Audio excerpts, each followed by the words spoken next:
नमस्ते, मेरा नाम सिद्धांत है और हम लोग की जो टीम है यूपी यात्रा पे निकली हुई है यूपी का हाल और चाल जानने। मैं, हमारे साथी जेरी और आयुष, हम लोग इस समय हरदोई ज़िले में हैं। जब आप हरदोई आते हैं लखनऊ से तो लगभग 125-110 किलोमीटर की डिस्टेंस कवर करनी पड़ती है। और छोटा ब्रीफ दे दूं कि हमने किया क्या है अब तक हरदोई में। हरदोई के एक बहुत बड़े नेता हैं जिनका नाम है नरेश अग्रवाल। हमने उनका इंटरव्यू किया है, वो भी आप देख सकते हैं ललन टॉप पे। और हरदोई का एक ट्रॉमा सेंटर है जो वहाँ पर जाने पे आपको लगेगा, आपको डर लगना चाहिए। वहाँ पर आप जाएं तो आपको लगेगा कि यार यहाँ पे इलाज क्या मिलेगा, वहाँ जब यहाँ पर लोग ही नहीं हैं। तो उसकी बातचीत है एक अलग वीडियो में, और अधिकारी क्या क्या कहते हैं, कैसे बॉल शिफ्ट की जाती है एक पाले से दूसरे पाले में, उस पर थोड़ी बातचीत है वहाँ पर। और अब गपशप का टाइम है, लोगों से बातचीत का टाइम। अरे यार, आप लोग बहुत लंबा फैल गए हैं, थोड़ा सा घूम जाइए, गोल में आ जाइएगा।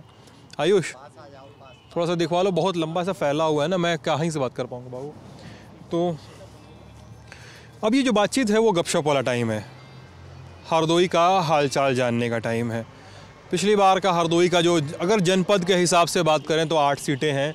लोकसभा को बांट दें हरदोई और मिश्रख, और हरदोई लोकसभा में 5 विधानसभा सीटें आती हैं। अब इन विधानसभा सीटों का हिसाब किताब पिछली बार तो बीजेपी के पक्ष में था, इस बार क्या है, इस बार किधर जाएगी हरदोई की हवा, हरदोई में काम धाम कितना हुआ है, क्या हुआ है, कितना होना बचा हुआ है, इन सब पे बातचीत करने के लिए और इन सब पे बातचीत में का जो जोरन होता है वो शुरू करने के लिए कुछ तथ्य जानने होंगे कि हरदोई में कई चीज़ें, परियोजनाएं हैं जो लंबे समय से बनी हुई हैं और अब बंद हैं, शुरू ही नहीं हो सकी शुरू होने के बाद। और सबसे पहले यहाँ पे कुछ पार्टी के लोग भी पहुँच गए हैं, तो वो वाला झमाझम होने के आसार हैं। लेकिन उसके पहले लोग हैं जो शायद बताएंगे कि क्या हुआ, क्या नहीं हुआ, कितना जुड़ा, कितना नहीं जुड़ा। और कुछ पत्रकार भी हैं, वो भी शायद कोई दृष्टि डालेंगे इस पे। तो सर, आपसे बातचीत, आप ही आइए, अरे आप ही आ जाइए, कोई दिक्कत नहीं। क्या नाम है आपका? पंकज मिश्रा। पंकज जी, जी। आप दैनिक जागरण के ब्यूरो चीफ हैं सर यहाँ पे। कितने समय हो गए सर हरदोई में? हरदोई में मैं 7 साल हो गए हैं। 7 साल? यहीं के रहने वाले भी हैं? जी। अच्छा सर, यहाँ पर अगर काम गिनाने हो, हरदोई की इकॉनमी पर बात करनी हो आपको कि हरदोई को पैसा कहाँ से आएगा, लोकली ये जनपद अपना पैसा कैसे जनरेट करता है, तो कितनी मिलें, कितने कारखाने, क्या हिसाब किताब है यहाँ का? हरदोई में 3 तो चीनी मिलें हैं, बड़ी बड़ी हैं, डीसीएम ग्रुप की हैं। बाकी औद्योगिक क्षेत्र संडीला में बड़ा है। अब की बार बेबले ने वाली एक फैक्ट्री लगाई है, बेबले ने, जो कि एक मतलब एशिया की बड़ी है, बेबले स्कॉट। और बाकी संडीला में कई फैक्ट्रियाँ, बड़ी बड़ी फैक्ट्रियाँ लगी हैं। वेबले स्कॉट, वो पिस्टल वाली? जी हाँ, पिस्टल रिवॉल्वर वाली, वेबले स्कॉट की रिवॉल्वर। हाँ जी। तो वेबले स्कॉट की रिवॉल्वर की फैक्ट्री लग रही है संडीला में इधर। और बाकी चीनी राइस मिले भी हैं? राइस मिलर तो काफ़ी हैं। राइस को बड़ा उद्योग हमारे हरदोई में है। राइस का तो बहुत बड़ा उद्योग हुआ। जी हाँ। राइस, दाल वाला? दाल का नहीं, राइस ज़्यादा है, राइस मिल ज़्यादा है। दाल की मिले भी हैं कि नहीं? दाल मिले हैं, दाल मिल भी हैं। है यहाँ पे? जी हाँ। अच्छा, किस स्थिति में है मिले यहाँ पे? मिल ठीक है, राइस मिल थोड़ा कमज़ोर हुआ था, लेकिन अब मजबूत हो रहा धीरे धीरे उद्योग। राइस मिले मजबूत हो, कमज़ोर हो गई थी? थोड़ा कमज़ोर हुई थी ना, एक कमज़ोर चावल की नीति जरा थोड़ा बहुत वजह से फर्क पड़ा, लेकिन अब ठीक है, सही है। चावल की नीति, जी, नीतियों की वजह से थोड़ा मिलर्स जो थे इनका चल रहा था, पदम चल रहा था, लेकिन सरकार से इनका बातचीत हो गई, अब सही चल रही तो हो गया। अच्छा, क्या नीतियों में परिवर्तन हुआ था सर? अब परिवर्तन के लिए डीपली नीतियों को नहीं गहराई जानकारी है नहीं, लेकिन कुल मिला के चावल उद्योग मजबूत है यहाँ का। चावल अभी भी मजबूत है, तो मिला जुला के इन चीज़ों के आसपास इकॉनमी चल रही है यहाँ की। अच्छा, ऐसा है ना गुरु, हम आप लोग ना इतना दूर खड़े हैं, पता नहीं, हमको नहीं पता आपको इतनी इधर की आवाज़ कितनी जाएगी, लेकिन हाँ, इसीलिए बोल रहे हैं, आप लोग थोड़ा सा पास आ सकते हैं और बता सकते हैं कि आप लोग को क्या बोलना है। तो यहाँ पर एक क्या चीज़ बताते हैं लोग कि एक परियोजना थी कृषि महाविद्यालय के नाम से, वो शुरू हुई और फिर शुरू ही नहीं हो सकी है। मतलब 4-5 साल बनी थी, प्रदेश में किसी और की सरकार होगी, और वो शुरू हुई और बन ही नहीं सकी, फिर उसमें काम ही धाम नहीं शुरू हुआ। कौन बात करेगा इस पे? हैं, तुम कहीं नहीं बतियाओगे? संदीप दादा जी कौन है? जी। अच्छा, आप है संदीप जी? जी, क्या करते हैं संदीप? मैं भाजपा का जिला उपाध्यक्ष हूँ और वकालत भी करता हूँ। जिला उपाध्यक्ष हैं, वकालत भी करते हैं। लोग मुझसे बताते हैं कृषि महाविद्यालय एक शुरू हुआ जी। और शुरू नहीं हो सका अभी तक। बिल्डिंग बन गई, हाँ, मतलब परियोजना तैयार है आपकी। और बन गई, इस संबंध में बातचीत भी हुई है किससे? माननीय सांसद और विधायक गणों से। और कौन किया बात? हरदोई की जनता बात करती है। हमारे विधायक और सांसद ऐसे नहीं है जो कमरों में बैठकर राजनीति करें, जनता के बीच में रहते हैं, जनता की बात सुनते हैं, उनको उनकी प्रेस रिलीज बाद में सामने आएगी। अभी बताइए कि कृषि महाविद्यालय को लेकर सांसद और विधायकों ने सरकार शासन में अपनी बात रखी है और जल्द ही उसमें काम शुरू होगा। क्या बात रख दी? मतलब काफी समय, मतलब मुझे तो पता है 17 के पहले पूरा हो चुका था वो। नहीं, निर्माण तो हमारी सरकार में पूरा हुआ। निर्माण आपकी सरकार में पूरा जी हुआ है? ऐसा है, निर्माण की सरकार में पूरा हुआ? नहीं, निर्माण समाजवादी सरकार में है। निर्माण जो है समाजवादी सरकार में पूरा हुआ और समाजवादी सरकार की ही देन है कृषि महाविद्यालय। अब ये लोग कुछ और बोल रहे हैं। इनका कुछ नहीं है, झूठ के सिवाय भारतीय जनता पार्टी के पास कुछ नहीं है। एग्रीकल्चर मार्ट जो बना हुआ है, मत गरमाइए, बाद में मौका मिले। एग्रीकल्चर मार्ट जो बना हुआ है गल्ला मंडी के पड़ोस में, नवीन गल्ला मंडी, अभी वो भी स्टार्ट नहीं करा पाए यार। हाँ, ये गल्ला मंडी पे भी बात होती है, गल्ला मंडी में नहीं हो पाया। और अब तो मतलब यार, मतलब यहाँ पे हरदोई में तो कहा जाता है यार, नरेश अग्रवाल जी हैं, उनके बेटे नितिन अग्रवाल जी हैं। नितिन अग्रवाल जी के बारे में कहा जाता है कौन पार्टी में बैठते हैं पता नहीं चलता। वो सुबह सपा वाले मुख्यालय में रहते हैं, शाम को बीजेपी कोर कमेटी में बैठते हैं, ऐसा कहा जाता है। नितिन अग्रवाल आपकी पार्टी के हैं कि नहीं? नितिन अग्रवाल हमारी पार्टी में हैं और हम आपको बता दें, हम आपको पार्टी में हैं, हम आपको बता दें, ये लोग नरेश अग्रवाल जी को, नितिन अग्रवाल जी को अपने यहाँ नहीं रोक पाए। क्या करते रहे? भारतीय जनता पार्टी में नरेश अग्रवाल जी हैं और नरेश अग्रवाल जी भारतीय जनता पार्टी में ही रहेंगे। जी, वो वहीं रहेंगे, बिल्कुल। हम नरेश अग्रवाल जी से आज मिल के आ रहे हैं। आज ही आप पूछ कर आइए। नितिन अग्रवाल जी कुछ और बोल दिए हैं, हम बता दे रहे हैं। आज ही आप पूछ कर आइए, बता रहे हैं, वीडियो में कुछ और बोले हैं वो। बहुजन समाज पार्टी और समाजवादी पार्टी नहीं है, ये भारतीय जनता पार्टी है। अरे वो ठीक है, नितिन जी के बारे में कुछ और बोल दिए हैं वो।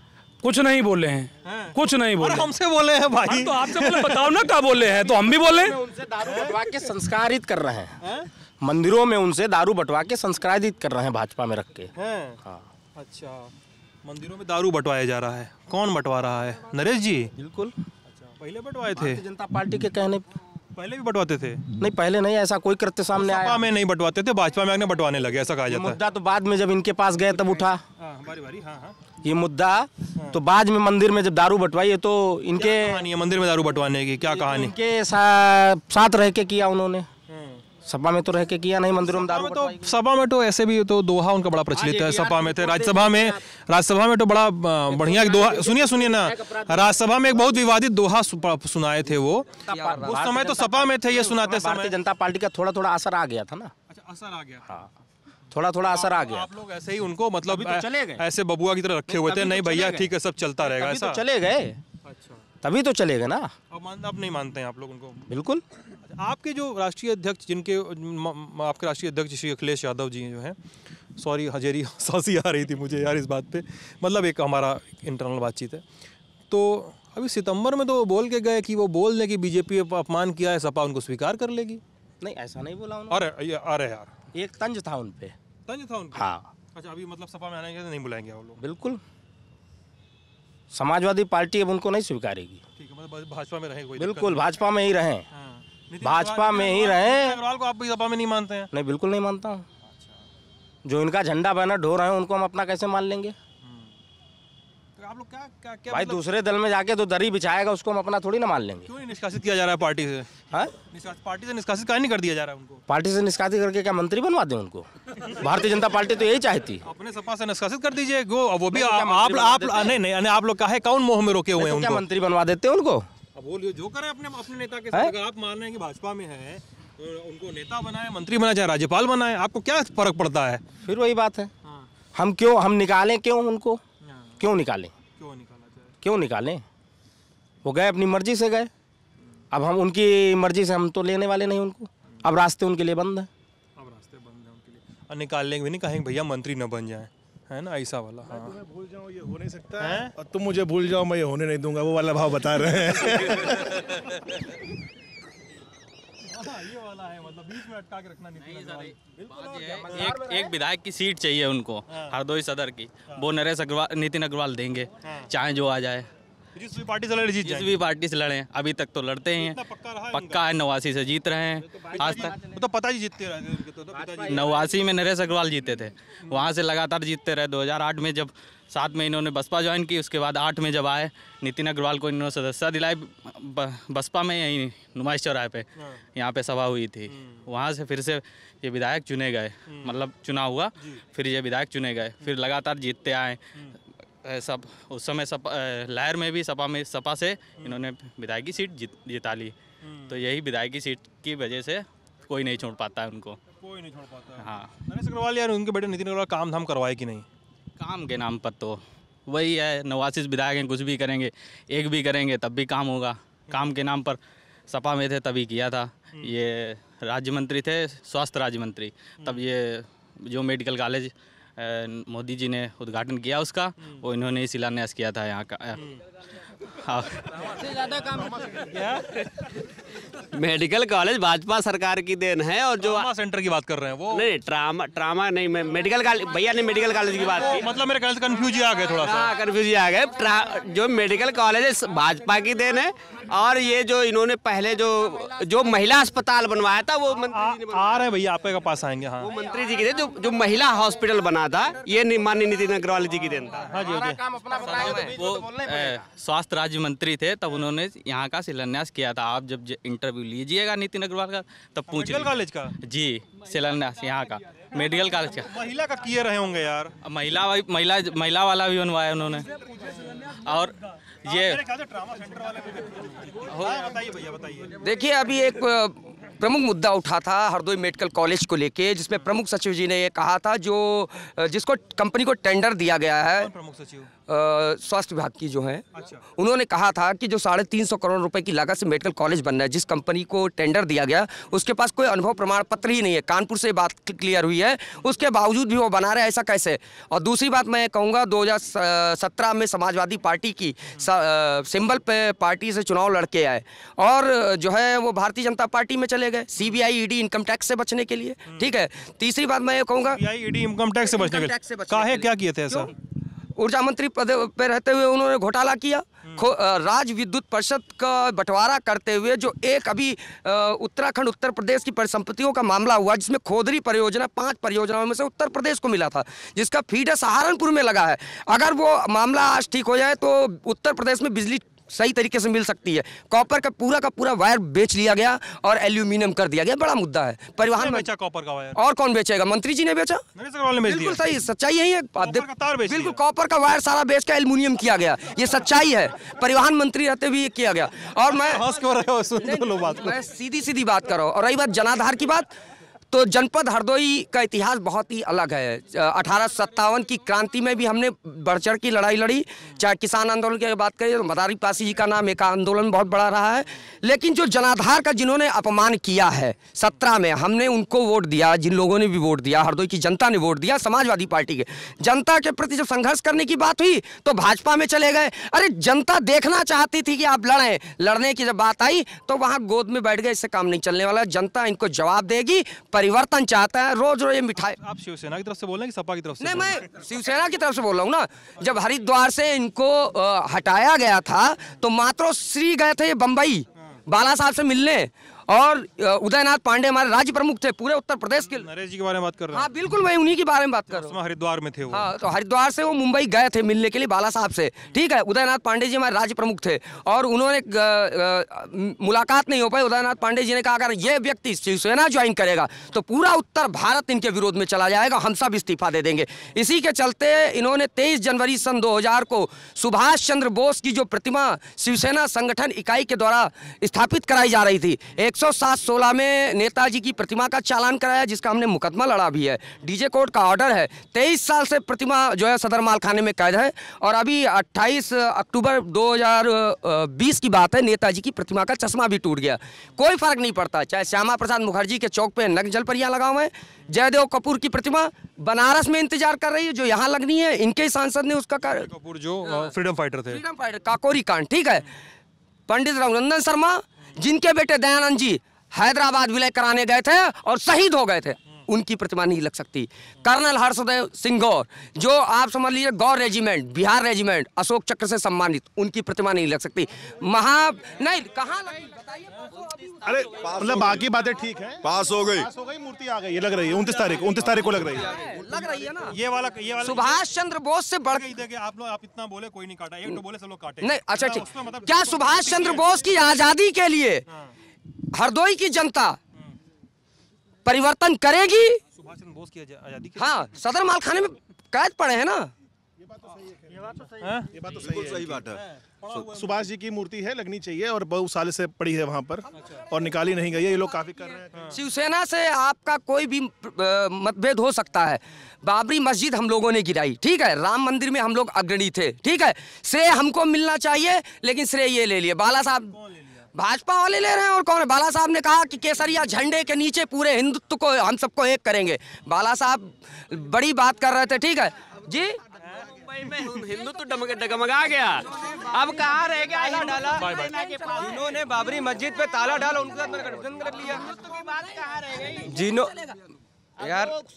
जिन्होंने बाबरी मस्जिद पर ताला डाला, राजीव गांधी जी ने ताला डाला था, खुलवाया था उन्होंने डाला भी था, और उनके साथ अब गठबंधन बना के सरकार चला रहे हैं और बाबरी मस्जिद की बात कर रहे हैं। 35 साल हम आपके साथ रहे, क्या आपने दिया? बाला साहब वो मर्द थे, जब गोधरा कांड हुआ था, आडवाणी जी हटा रहे थे नरेंद्र मोदी जी को मुख्यमंत्री पद से, बाला साहब ने कहा अगर ये व्यक्ति हट जाएगा तो देश का हिंदुत्व का भविष्य खतरे में आ जाएगा। बाला साहब को श्रद्धांजलि दी। बालाजी अलग चीज थे और आज मुख्यमंत्री जी महाराष्ट्र के हैं, वो अलग चीज हैं। ये कहीं किसने ये, अरे बोलने तो दें। अब थोड़ा सा बाला साहब ठाकरे ने आडवाणी जी से कहा कि नरेंद्र मोदी जी को लाओ, ये कान बातें कौन बता जाता है? आपको ये भी नहीं मालूम है जब जल्दी एक मिनट में ये बात खत्म कीजिए। अटल आडवाणी जी की को प्रत्याशी बनाया जा रहा था भारतीय जनता पार्टी की तरफ से। विजय राज सिंधिया जो राजमाता, मुद्दा ये है कि पता कहाँ से चला जी? मुद्दा सवाल उठाया कि पता कहाँ से चला? हमारे राष्ट्रीय प्रमुख जी ने हम लोगों को बताया, हमारे राष्ट्रीय प्रमुख जी ने हम लोगों को बताया है। हम संसाट की पार्टी है, ठीक है, और हम लोग लगातार इस चीज को समझते हैं। ये वैसा वाला नहीं है, शास्त्रों में लिखा था, मैंने व्हाट्सएप पे पढ़ा है, वैसा व्हाट्सएप वाला नहीं है। नो सर, व्हाट्सएप नहीं है। व्हाट्सएप ऐसे पतालों का डायलॉग है, हंसो मत। ये तो 1857 की क्रांति भी ये बदल देंगे। अब ये कहेंगे 10 मई 1857 मेरठ में भाजपा वालों से ना एक सवाल मतलब लोग पूछना चाहते हैं कई बार कि यार एक नेता जो आपकी पार्टी में है भी, अरे भैया सर आराम से, भाजपा वालों से एक सवाल बड़ा उठता है कि यार एक नेता आपके यहाँ जो इस समय है 74-75 साल उम्र है, उसने पॉलिटिक्स शुरू की कांग्रेस से, फिर वो इंडिपेंडेंट हुआ, फिर वो कांग्रेस में गया वो नेता, फिर वो बीजेपी में आया, फिर वो सपा में गया, फिर वो बसपा में गया, फिर सपा में आया, फिर वो बीजेपी में आया। क्या बीजेपी में आए? पहली बार बीजेपी में आए जी। ठीक है, चलिए जी। और उन्होंने कसम खाई थी लल्लन टॉप के कैमरे पे जी कि मैं अपने राजनीतिक गुरु की कसम खाता हूँ कि बीजेपी में कभी नहीं जाऊंगा। ये सवाल आप उनसे पूछिए। भारतीय जनता पार्टी की विकास यात्रा में जो भी लोग शामिल होना चाहते हैं, जो भी लोग शामिल होना चाहते हैं, राष्ट्रवाद के साथ चलना चाहते हैं, उन सबका भारतीय जनता पार्टी में स्वागत है। सबका स्वागत है। बीजेपी सरकार में चाहे अपराधी हो, माफिया हो, गुंडा हो, सब पवित्र हैं। कौन अपराधी गुंडा है यहाँ पे बीजेपी में? कई तो जेल जा चुके हैं। हाँ, अपराधी माफिया सब जेल में हैं। शाहजहानपुर प्रकरण में जेल जा चुके हैं, उसके बाद में उन्नाव वाले प्रकरण में जेल जा चुके हैं, उसके बाद में रीता बोगड़ा जोशी वाले जो घर वाला प्रकरण हुआ था उसमें उसको तो पार्टी से निकाल दिया। उसको पहले ज्वाइनिंग को रोक दिया गया। हाँ, तो रोका क्यों? और वर्तमान में जो अभी एक रिपोर्ट आई थी, चाहे वो सही हो गलत हो, उसके आधार पे भाजपा में 140 विधायक दागी हैं, सबसे अधिक अपराधी हैं। कांग्रेस में दागी नहीं है, और सपा में भी है, और कांग्रेस में एक है। हाँ, तो उसकी आप कैपेसिटी देखिए, इसमें कितने हैं। किस पार्टी में दागी नहीं बचे हैं? दागी सब में है, किसी में कम है, किसी में ज्यादा है, लेकिन बीजेपी में ज्यादा है। बीजेपी में दागी सब में है, लेकिन मतलब कम किस में, इस पर डिपेंड करता है। हाँ, कम जो है कांग्रेस पार्टी में है। अच्छा जी। और उसके अलावा इन्होंने जो भी योजनाएं बताई हैं आप आज बता दीजिए। हम तो कहते हैं बीजेपी सरकार के जो भी यहाँ पत्रकार साहब थे, वो सीनियर पत्रकार हैं यहाँ के, उन्होंने कई सारी परियोजनाएं बताई हैं हों या जो भी हों, वो बताएं एक यहाँ पर कौन सी योजनाएं चली जो उन्होंने कहा जनधन में हम देंगे 50,000 रुपये, 15 लाख रुपए एक परिवार को नौकरी, ये घोषणा पे। उसके बाद में बुलेट ट्रेन चलाएंगे। यही गांधी भवन की जनसभा में कहा था। सुनिए अब एक मिनट सुनिए, एक देखिए एक बात, आपने कहा बदमाश हैं। सुनिए अतीक अहमद जो है समाज सेवी हैं। वो तो बोल रहा है, सब पार्टी में भरे हुए हैं। अब नहीं, आपने जो हरदोई की बात की, सुनिए एक मिनट, हरदोई में जो बात आपने कही, केंद्रीय विद्यालय किसने दिया? भारतीय जनता पार्टी की सरकार ने दिया। केंद्रीय विद्यालय भारतीय जनता पार्टी सरकार ने दिया, ठीक है। हरदोई को मेडिकल कॉलेज किसने दिया?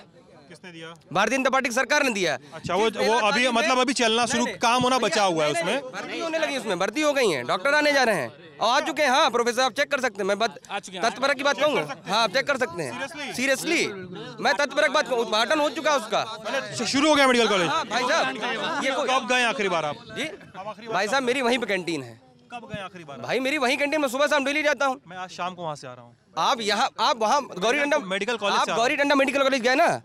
आप दूसरे वाले में चल रहा होगा, वहाँ हम नहीं गए। वहाँ नहीं गए ना? अच्छा ठीक। दूसरी जिस बेला ताली में वो मेडिकल कॉलेज है क्या यहाँ पे? नहीं भाई साहब, ट्रामा सेंटर है।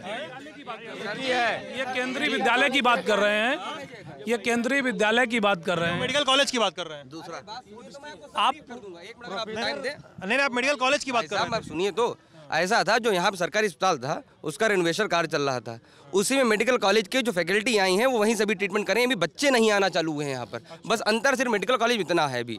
ठीक।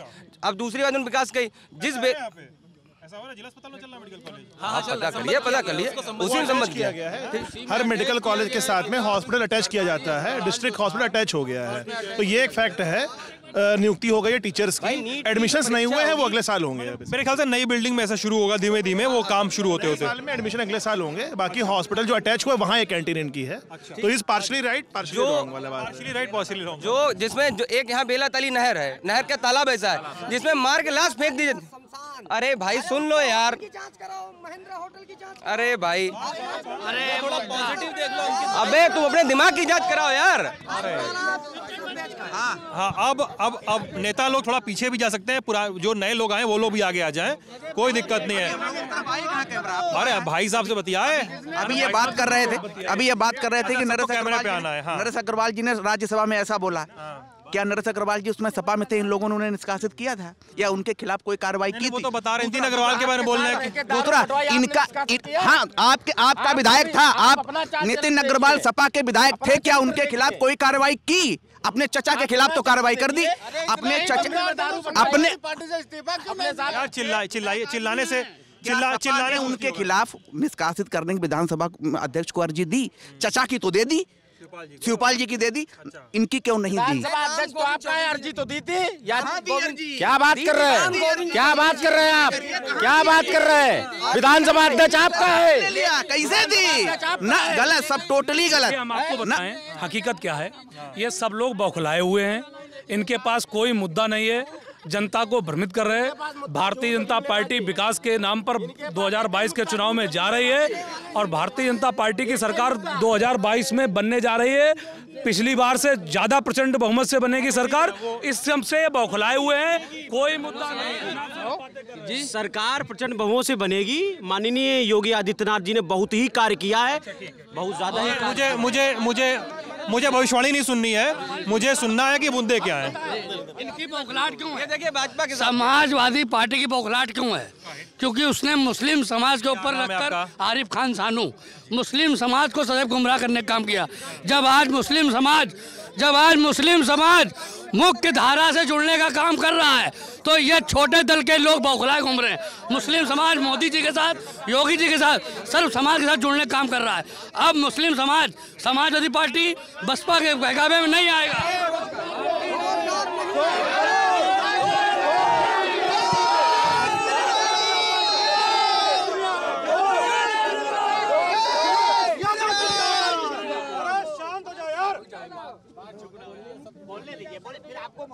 देखिए आपका आरिफ भाई, सुनिए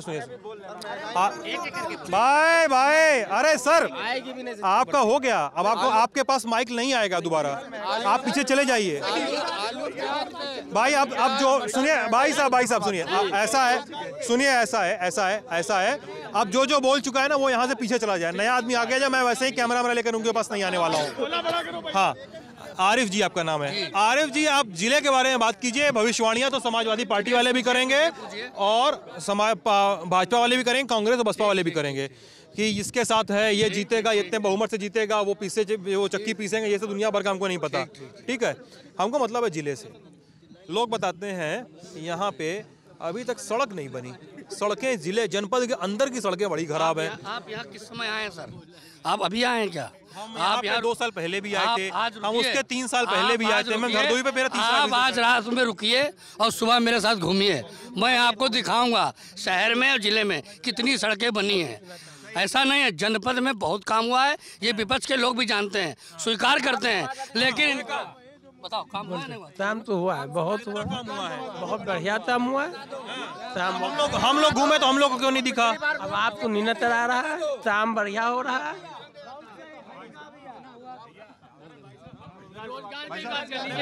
चलिए इनसे ये पूछ लीजिए सानू भाई से कि प्याज क्या रेट चल रहा, आलू क्या रेट चल रहा, और करुआ तेल क्या हिसाब, पेट्रोल क्या हिसाब, डीजल क्या हिसाब, गैस सिलेंडर क्या हिसाब, आपसे ये पूछ लीजिए।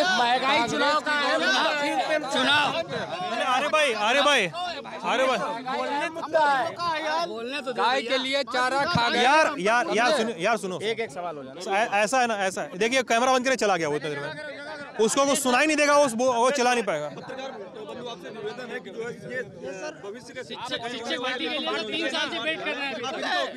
आप उनके वकील हैं क्या? आपसे भी बात करेंगे।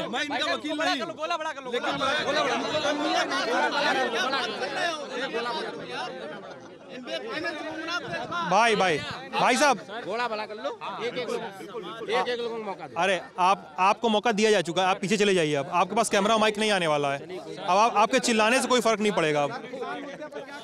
अच्छा आरिफ जी, अब हाँ किसकी? आम जनमानस की बात कब होगी? तो मैं कह रहा हूँ ना, अरे भाई यार, एक मेरा एक ही कान है ना, तुम लोग का 100 मुंह होगा, हमारा एक ही कान है। हाँ, एक तरफ से इतने लोग की आवाज आएगी, एक तरफ से इतने लोग की आवाज आएगी, बारी बारी बोलोगे तब ही सबकी आवाज आएगी। आरिफ जी, ये देखिए, ये भैया जो है कहाँ गए? पीछे चले गए। हाँ चले, ठीक है, पीछे ही रहिए, हो गया आपका। हाँ, तो वो जैसे बता रहे हैं, तो अच्छा ठीक है भाई, वो बता रहे हैं कि टमाटर के दाम पे बात करिए और प्याज के दाम पे बात करिए, गैस सिलेंडर के दाम पे बात करिए। वो बोल रहे हैं, ये लड़के, ये लोग चिल्ला रहे हैं कि भैया आप क्यों ये सब क्या बात कर रहे हैं? शिक्षक भर्ती पे बात कीजिए, रोजगार पे बात कीजिए। यूपी ट्रिपल एससी बहुत धीमे से कार्य कर रहा है। यूपी ट्रिपल एससी बहुत धीमे से काम कर रहा है। हाँ, महंगाई ओवरऑल पे बात करिए। और यहाँ पे आप बता देंगे कि भैया यहाँ सड़क बनी, वहाँ पे हम राइस मिल चालू कर दिए, वहाँ पे हम ये कर दिए, वो बंद करवा दिए, भ्रष्टाचारियों को जेल में डाल दिए। ये तो समस्या है ना आरिफ जी। तो हर आदमी समस्या है, हमारी कोई नौकरी थोड़ी है। जब समाजवादी पार्टी सरकार में थी तो क्या अब आपकी सरकार में महंगाई अभी है? कहाँ 20 रुपए प्याज 20 रुपए में, 80 रुपए में था इनकी सरकार में। इनकी सरकार में 80 रुपए प्याज था भाई साहब। समाजवादी पार्टी की सरकार में 80 रुपए प्याज था, बता रहे हैं, अभी नहीं है। हम लोग सिर्फ रोजगार मुद्दे से यहाँ आए हुए हैं। हम लोग सर, हम 3 साल से वेट कर रहे हैं शिक्षक भर्ती का, अभी तक शिक्षक भर्ती नहीं आई है। 2017 में डिलीट किए हुए हैं, अभी तक शिक्षक भर्ती नहीं आई है। और प्राइमरी और जूनियर की भर्ती हुई थी, उसमें जो मतलब क्या नाम पेट फेल है और क्या नाम टेट फेल है, जूनियर टेट फेल है, फिर भी मतलब जूनियर में 145 नंबर अभी आए हैं। वो कहाँ से नंबर आए हैं? इसका कोई नहीं, इतना बड़ा घोटाला हुआ है शिक्षक भर्ती में। जूनियर शिक्षक भर्ती हाथ मत पकड़िए, हाथ यूपी ट्रिपल एससी पिछले 5 साल में एक भर्ती नहीं करा सकती है। मैं आपको डेट के साथ नोटिफिकेशन का टाइम बता सकता हूँ, एग्जाम का टाइम बता सकता हूँ। ठीक है, सबसे पहला इनका पेपर हुआ था जुलाई 2018 में, जो 2016 की भर्ती थी, अखिलेश सरकार की भर्ती थी, उन्होंने लोअर पीसेस का मेंस कराया। उसका रिजल्ट आज था अभी 6-7 महीने पहले आ पाया। उसके बाद इन्होंने 26 सितंबर 2018 को मंडी उसका युवा विकास कल्याण का उसका रिजल्ट इन्होंने 2 साल में निकाला। इतनी इन्होंने यूपी ट्रिपल एससी को जनवासे की चाल बना बना दिया है, इतने धीमे चल रहे हैं कि आपको क्या बताएं। लड़का वीडियो का पेपर हुआ था, उसका रिजल्ट आने के बाद उसको निरस्त कर दिया। आप ये सोचिए, उसमें इन्होंने ये बोला कि भ्रष्टाचार हुआ, तो क्या आपको 3 साल लग जाएगा जांच करते हुए? लड़का फॉर्म भरता है 24 साल में, पेपर देता है 28 साल में, ज्वाइनिंग होते होते 32-34 तक हो जाता है। ठीक है ना, देते हैं तो हो जाता है। एक जूनियर शिक्षक भर्ती हुई, 1500 पोस्ट थी केवल, उसमें भी इतना बड़ा घोटाला हुआ कि जो लड़का पेट पास नहीं है, सीटेड पास नहीं है, उसके 145 नंबर आ रहे हैं। हम लोग आवाज़ उठा रहे हैं कि आप जांच कराओ, वो उधर डॉक्यूमेंट वेरिफिकेशन करा के ज्वाइनिंग देना चाहते हैं। सिर्फ और सिर्फ राजनीति की सब चीज़ें हैं। 1500 पोस्ट निकाल के अपना चेहरा चमकाना चाहते हैं कि हमने लोगों को रोजगार दे दिया। उसमें क्या हुआ क्या नहीं हुआ, कहाँ भर्ती हुई, हम लोग 6-6, 8-8, 10-10 महीने लग के तैयारी करते हैं। 69,000 रुपये तो लेकिन धीरे धीरे रिकवर किया, लोग बता रहे हैं कि 69,000। सर वो सब लीपा पोती है, कुछ नहीं। इनने स्टार्ट किया था 1.5 लाख सरकारी नौकरी से, आज पहुंच गए 4.5 लाख सरकारी नौकरी दे दी है। और किसको मिली, कहाँ मिली, पता नहीं, घूम सब ऐसे ही रहे हैं। सरकारी नौकरी नहीं कहते, वो कहते हैं रोजगार 4.5 लाख। नहीं, अब से 4.5 लाख सरकारी नौकरी बोल रहे हैं, हमने पोस्टर देखा है। सरकारी नौकरी बोल रहे हैं कि हमने 4.5 लाख दिए हैं। सर अभी आप देख रहे होंगे कि बीजेपी के ट्विटर हैंडल से एक पोस्ट वायरल हो रही थी। उन्होंने कहा था कि टेट जो है वो आजीवन मान्य कर दिया। अच्छा एक बात बताइए सर, आप टेट जो है एक अर्हता परीक्षा है, मानक है, कोई नौकरी तो नहीं मिल जाती है ना उससे। जब आप शिक्षक भर्ती नहीं देंगे तो आजीवन उसके मान्य होने का क्या फायदा बनता है? क्या टेट को लेकर ऐसा किया गया? नहीं किया गया है। सन 2017 बैच से लेके 17, 18, 19, 20 बैच, सारे 4 साल के बच्चे बैठे, बीटीसी बीएड के सब बच्चे बैठे हुए, एक भी भर्ती नहीं आई। 69,000 जो भर्ती हुई थी उसमें अंतिम बीटीसी बैच 2015 बैच उसमें अपीयर कर पाया था। उसके अलावा जितने भी 4 बैच निकाले इन्होंने अभी तक, वो सारे बच्चे खाली बैठे हुए हैं, कोई भर्ती नहीं तब से आई है। क्या नाम है आपका? रजत कुमार सिंह नाम है हमारा। रजत जी सर। हाँ। रसोई गैस क्यों महंगी है? यहाँ पे सर हम लोग 2017 से जो है, हम लोग 2017 में 19 में पास आउट हो गए थे। उससे तब से 17, 18, 19, 20 सभी पास आउट बैठे हैं और लगातार हर साल बीटीसी कराते जा रहे हैं, लेकिन भर्तियां नहीं निकाल ही नहीं रहे। कोई भर्तियां नहीं, टेट आजीवन मान्य कर दे उसका कोई फायदा ही नहीं है। हम लोग 2 से फिर भी मतलब अभी तक शिक्षक भर्ती नहीं है। 3 बार सीटेट और 1 बार टेट यूपी टेट पास कर चुके हैं, अभी तक शिक्षक भर्ती नहीं आई है सर। अब पता नहीं 4 साल से वेट कर रहे हैं शिक्षक भर्ती का, अभी तक शिक्षक भर्ती नहीं आई है। एक चीज बताइए रजत या बाकी लोग सब लोग बताइए, मेरा सवाल ये है कि मेरा हाँ हम लोग किसी पॉलिटिकल पार्टी से नहीं है ना, हम लोग का किसी को सपोर्ट है, हम लोग अपने रोजगार से मान रहे हैं। मैं मान गया, जो हमें रोजगार देगा उसी को वोट देंगे। मैं मान गया आपकी बात, लेकिन हमको मुझे एक बात बताइए कि ये जो विषमता आई है नौकरियों में, ये देर, भाई साहब यार आपके अपने शहर का नाम मत खराब कीजिए। आप लोग यहाँ पे कोई लोग बात करने आए हैं, वो बातचीत बंद करके चला जाए, कितनी खराब छवि बनेगी हरदोई की। ये सब पर लागू होता है, कोई एक दूसरे को मत ब्लेम करे, ये मैं सबको कह रहा हूँ। भाई यहाँ पे 5 लड़के बहुत ज़रूरी बात कह रहे हैं। तो ये बताइए कि मिला जुला के बात अब ये हो जाती है यहाँ पे कि किसका दोष ज़्यादा है, क्योंकि मैं आपकी बात समझ रहा हूँ किसी भी सरकार ने किया हो, लेकिन बात आती है पॉलिटिक्स में हमेशा बाइनरी की। 17 तक यूपी में दूसरी सरकार थी, वो एक अलग बाइनरी का एक हिस्सा है। 17 से 21 तक दूसरी सरकार चल रही है, वो बाइनरी का दूसरा हिस्सा है। ये विषमता कहाँ से आती है? क्या 17 के पहले की सरकार में भी ये समस्या थी, या आते आते बढ़ गई, या इसमें कोविड का भी रोल हो सकता है जिसपे सरकार को बाउंड्री पॉइंट्स दिया जाना चाहिए, या सरकार ही लद्दड़ है? क्या बारी बारी? सर सरकार के बारे में अगर कहें तो देखिए, प्रक्रिया भर्तियों की बहुत धीमे चल रही है। सरकार लद्दड़ है कह देना कुछ हद तक ठीक भी है, मतलब पूर्णतः सही नहीं है। मेरा सवाल था, मेरे आरोप नहीं थे सरकार पे, मेरा तो सवाल पूछना काम है। सरकार देखिए, बात है ये कि सिस्टम को कौन अच्छे से चला पाए।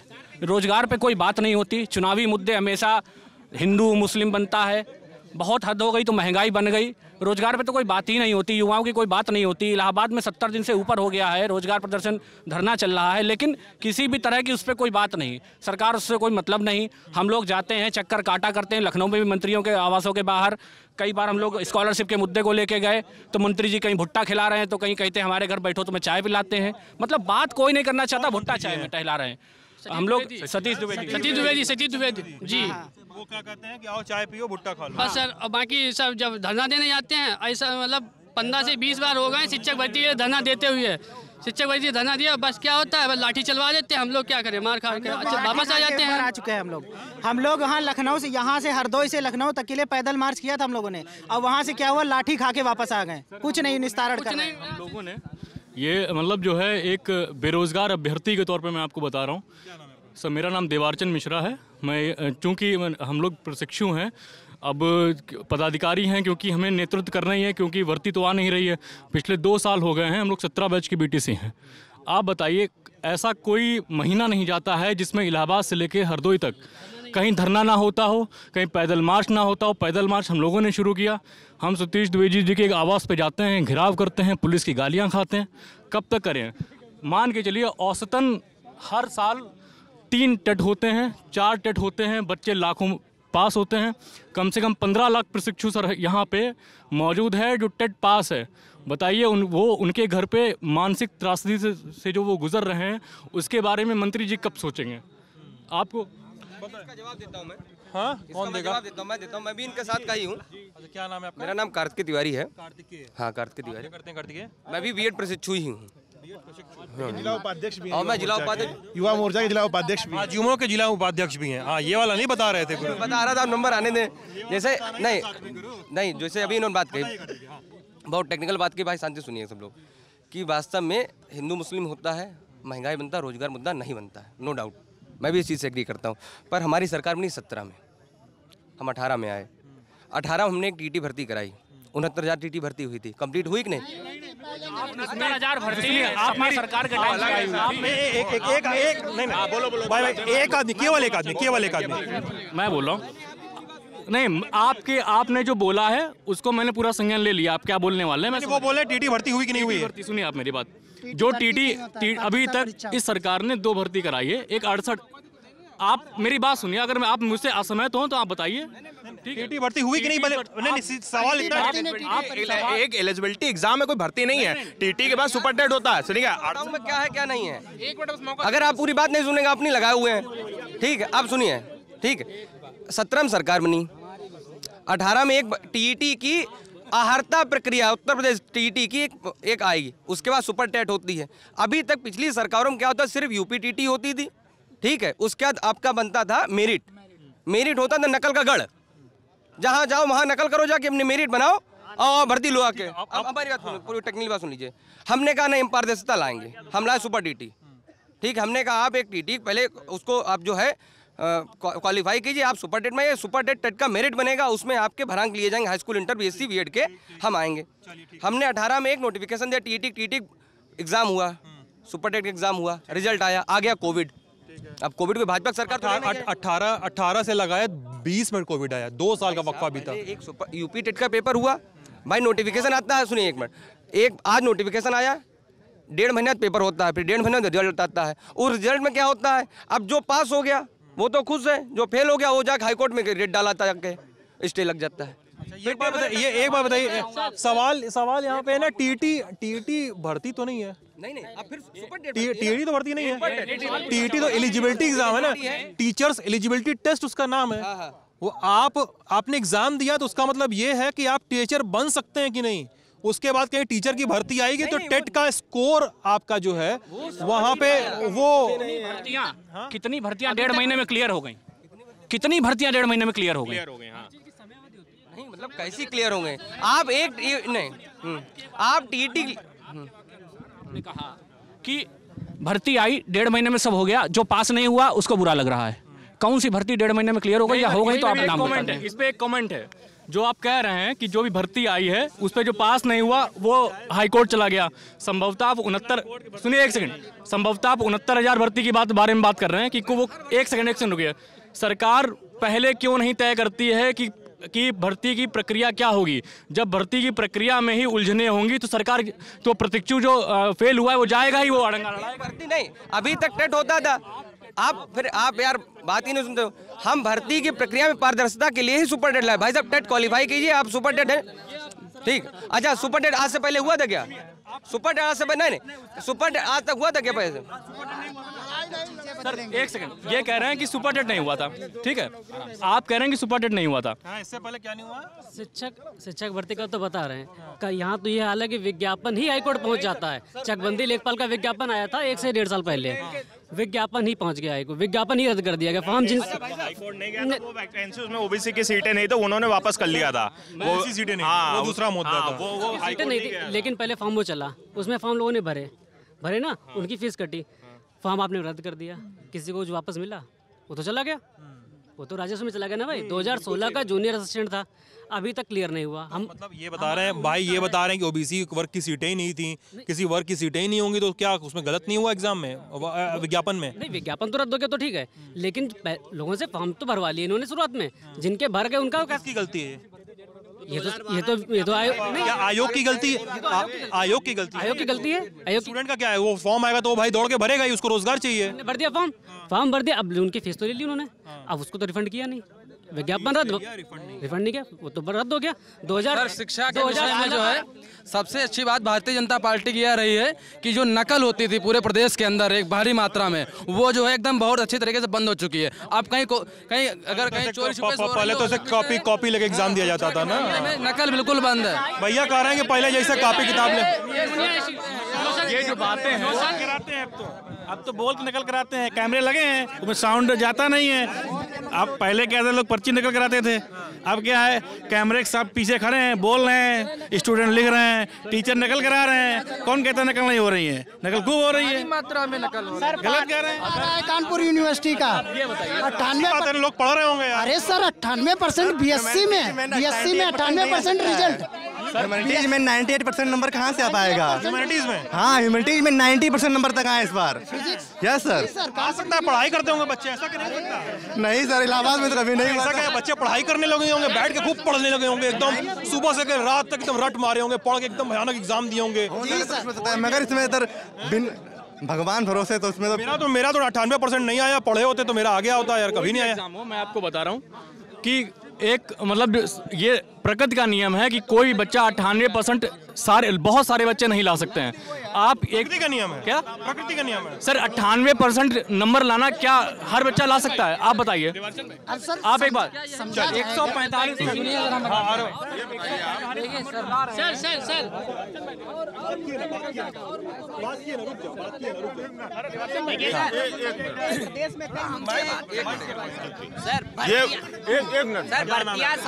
संजय मिश्रा। भाई आप बोल लिए, आप पीछे चले जाइए, नए लोग को आने दीजिए पीछे से। हाँ संजय मिश्रा। नहीं रुक जाइए। हाँ संजय मिश्रा। संजय जी क्या करते हैं? हाँ क्या करते क्या है? ये हम प्रॉपर्टी काम करते हैं जी, बताइए। जी बात ये है, सबसे बहुत मुद्दा ये है कि नरेश अग्रवाल के शासन में आज तक कोई गुंडाई हुई हो, जैसे आर कन्या स्कूल है, एक बाल बिहार स्कूल, लड़कियां आती जाती, चाहे उनका आदमी हो चाहे कोई आदमी हो, ठीक, उन्होंने उठा के उसको बंद कराया। उनके शासन में अनुशासनहीनता कभी नहीं हुई। कोई बता रहा था कि कॉपर का तार चोरी करवा दिए थे, वो ऊर्जा मंत्री थे, तो ऐसा मैंने अभी कोई बोला कैमरे पर, हर एक बंदा था बोला कि ऊर्जा मंत्री थे, कॉपर का तार चोरी करा के एल्यूमिनियम में करवा दिए थे। उसमें बताओ, हमने आरोप लगाने वाले बहुत लगाते हैं, लेकिन आपका सर्टिफिकेट है, चलेगा। 101%। हाँ, हरदोई में हिंदू मुस्लिम कभी नहीं हुआ। ठीक है, ये सब बात ठीक है। लड़के लेकिन जो हैं बता रहे हैं कि रोजगार पे, महंगाई पे तो ऊपर जो होता है नरेश अग्रवाल की मैं क्या गलती। आप बहुत लोकल बात कर रहे हैं, मतलब और क्या, जमीन से जुड़े हुए आदमी हैं, जमीन से जुड़े हुए आदमी हैं, जमीनी बात कर रहे हैं। जब से सरकार आई है उसके बाद से 2 भर्ती हमारी हुई है, हमारी भी भर्ती उसी में हुई है।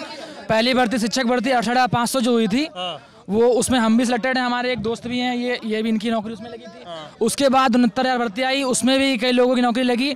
इसके पहले जो सरकार थी उसमें ये नियम था ही नहीं कि सुपर टेट के माध्यम से कराई जाए, और पारदर्शिता इतनी नहीं थी कि जिनकी मेरिट अधिक हाई स्कूल, इंटर और बीएससी में थी उनकी नौकरी डायरेक्ट लग जाती थी। लेकिन अब वो यहाँ ये नियम बदल गया है, इस सरकार में नियम बदल गया है। और जैसे नकल की बात जो कही है कि अभी नंबर बढ़ के आ रहे हैं, तो पेपर इस बार ऑप्शनल किया गया था, तो ऑप्शनल में गुंजाइश अधिक होती है कि पेपर सही हो सके। लिखित परीक्षा में नंबर ज़्यादा काटे जा सकते हैं, लेकिन जो गोला भरने वाला परीक्षा होती है उसमें OMR वाली तरीका है, उसमें एक संभावना है कि अधिक नंबर आ सकते हैं। ये बात इसका यही हल है।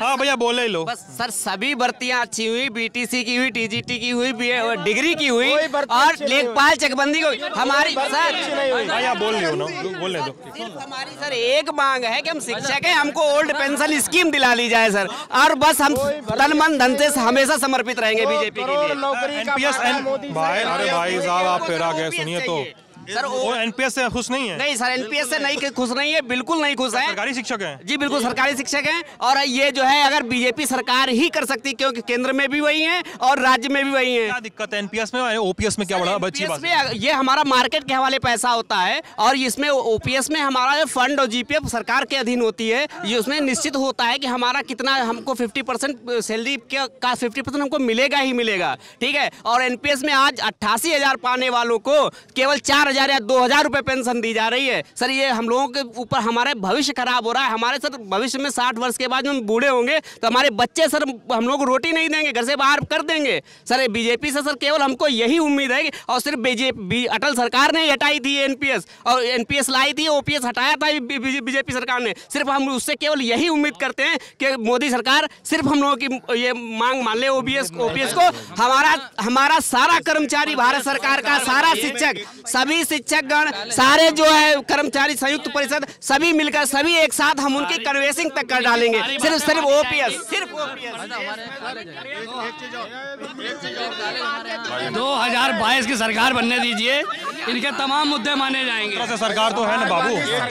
भाई साहब एक सेकंड भाई साहब जो है, जो पेंशन की बात हुई, केवल नाम है आपका? अंतर्यामी वाजपेयी। मैं अध्यापक हूँ, मैं भी सरकारी शिक्षक हूँ। आप दोनों सरकारी शिक्षक? जी हाँ, वो भी सरकारी शिक्षक है। प्रश्न ये है कि विधानसभा के सदस्य, विधान परिषद के सदस्य, लोकसभा के सदस्य और राज्यसभा के सदस्य सारे लोग ओल्ड पेंशन की व्यवस्था से पा रहे हैं। आखिर ये दोयम व्यवस्था हम लोग कर्मचारी और शिक्षकों के साथ क्यों?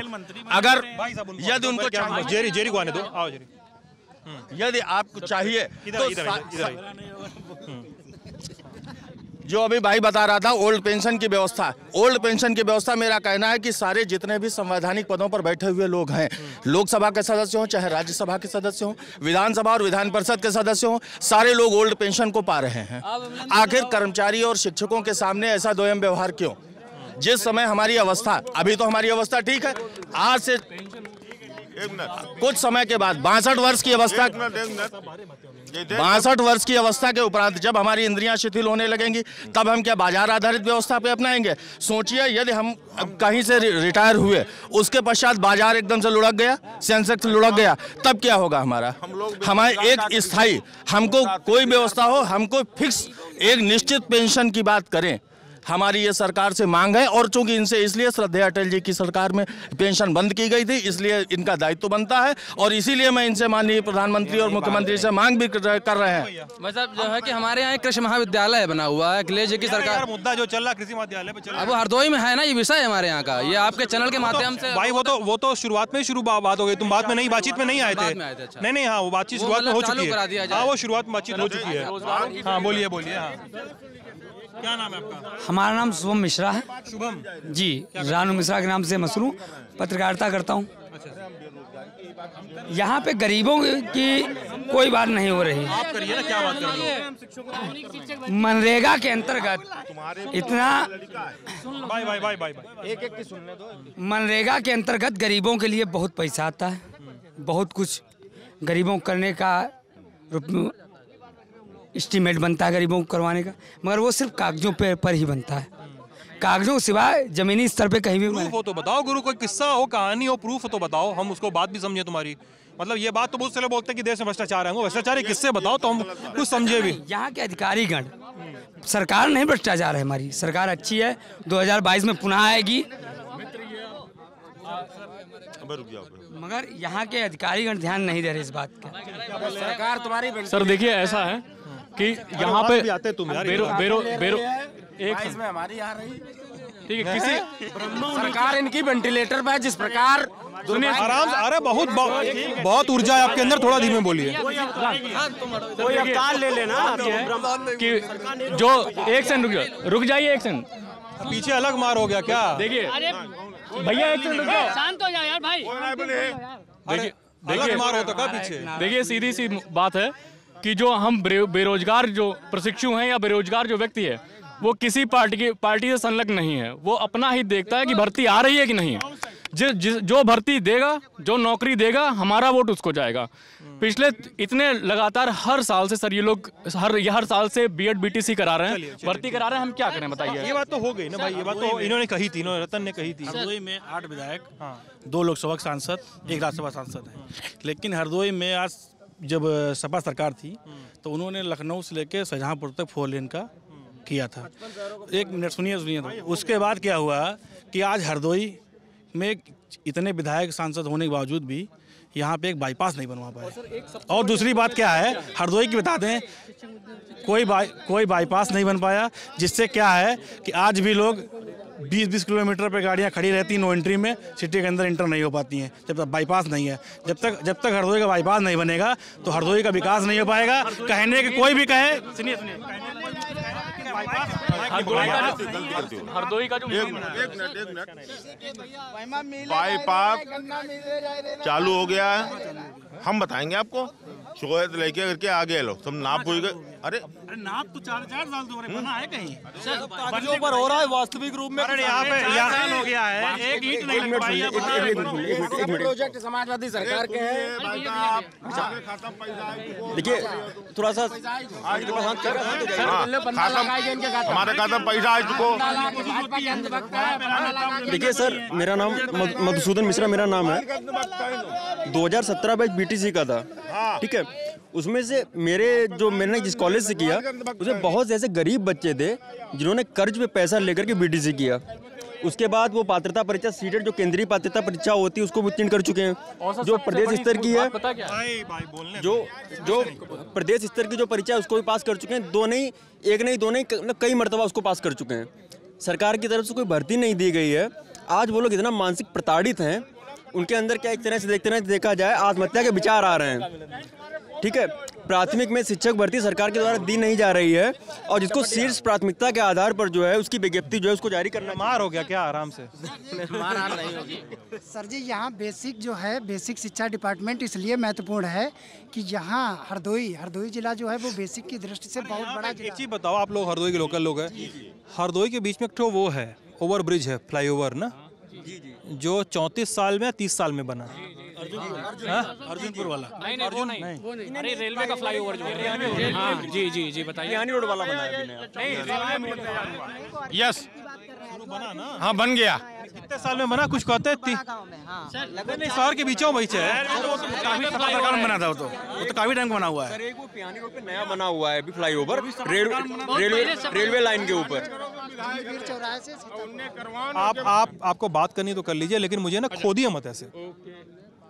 तो महोदय हमारा एक विनम्र निवेदन। चौधरी चांदराम, चौधरी चांदराम ने ओवरब्रिज पास कराया था अपने कार्यकाल में, और जो बनके अब तैयार हुआ है 2 साल दिन लग गया। 34 साल अब पता नहीं है, सरकार जाने, फंड नहीं क्या नहीं। कहते भी ना शायद कोई लेट करता है तो उनको यहाँ के भाई साहब बता रहे थे कि चौधरी चांदराम हो गए का, ऐसे बोलते हैं ना। वही जान सकते हैं भाई, हम तो जान नहीं सकते इतना लेट क्यों हुआ।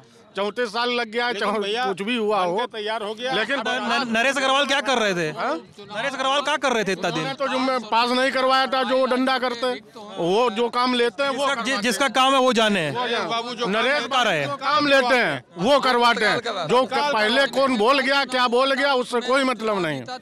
आप अलग बोले भाई, हमको सुनाई नहीं दे रहा। इधर आ जाइए, आगे आ जाइएगा। मैं ये कह रहा हूँ उस समय परमाईलाल जी ने इस्तीफा दिया था तो चौधरी चांदराम जी उपचुनाव में सांसद हुए थे। उन्होंने संसद में इसका ओवरब्रिज पुल को पास कराया था।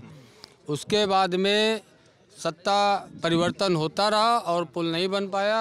अब माल्या बन के तैयार हुआ। सत्ता परिवर्तन किस साल हुआ? सत्ता परिवर्तन कई साल गए हो तुम? हमने जो चौधरी चांदराम जी ने बताया, मैं उनकी बात कर रहा हूँ। भैया सुनिए, आधार कार्ड बाद, अरे आधार कार्ड बाद मांगेगा। सुनिए पहले भैया आप हमसे बड़े, सुनिए तो आप जो भी सुनिए अरे सुनिए बोलना है। अरे भैया आप चौधरी चांदराम में कौन सा तैयार हो चुका था भैया?